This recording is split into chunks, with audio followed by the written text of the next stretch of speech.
Okay guys, Chris the tiny house guy, and I got an update for you this weekend. This weekend was just a bunch of little projects, a lot of little projects that took a lot of time. First one was, as we learned last week, we had some buffeting of these solar panels. And so if you see, it's a little hard to see in the picture, but I basically have stuck some extra foam in the middle of like a thicker strip. So it tends to keep the panel a little bit bowed. So it's under a little bit more tension. This one maybe you can see a little better. So anyway, I believe that solves the wind buffeting problem of the panels.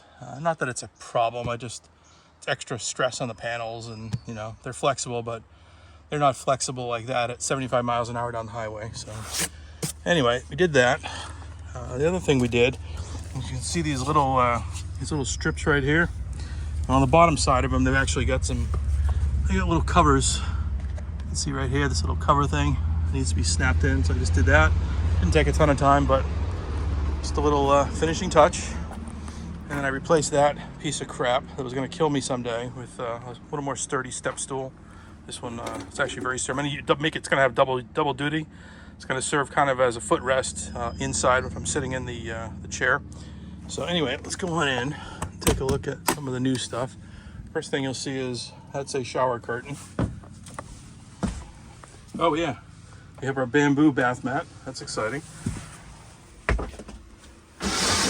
Out of the way. So you can see we've installed the final sort of seal around the door, so you don't see light leaking in anymore. It's just it's a piece of angle. Maybe this view is better. So it's just a piece of angle with some neoprene weather stripping in there. This shower curtain is you actually see these magnets up here. These magnets are what it's going to attach to. Just little Velcro strips to hold it in place when it's not being used. So that's about it. It's pretty simple.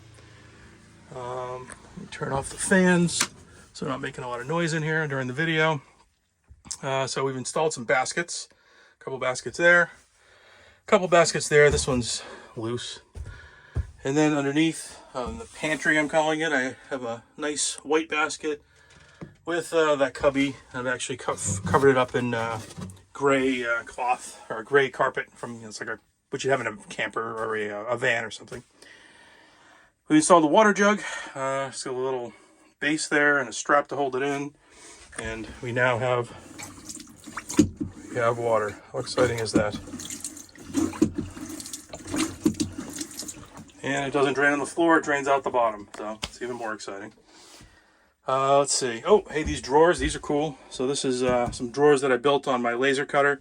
It's got the obligatory RV sort of, so you push that button, a little thing pops up, holds it in place so it doesn't come out when you're driving down the road. A couple more down here.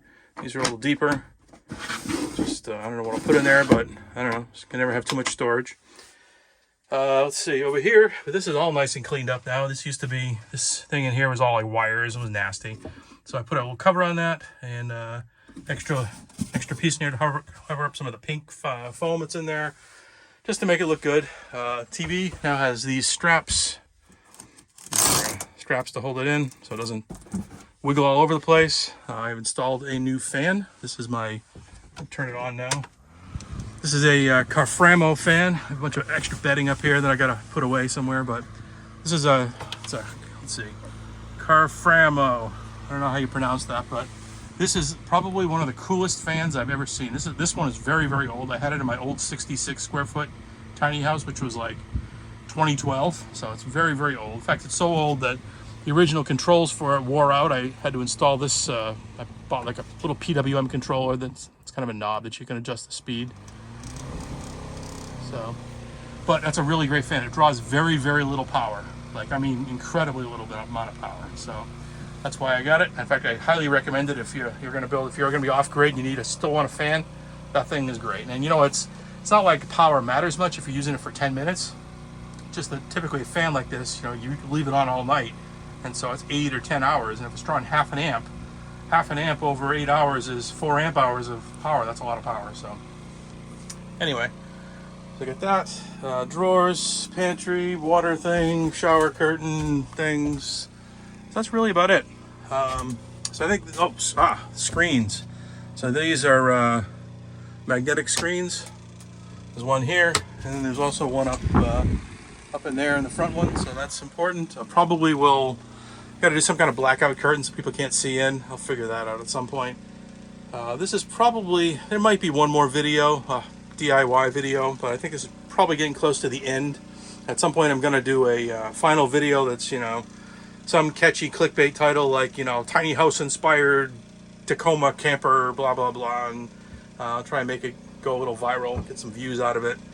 These little DIY videos are interesting to people who are building them, but probably not interesting to the I don't know, the casual van lifers, tiny house people. So I'll do a video specifically for them. That'll come out in probably a couple of weeks. So anyway, that's what I got.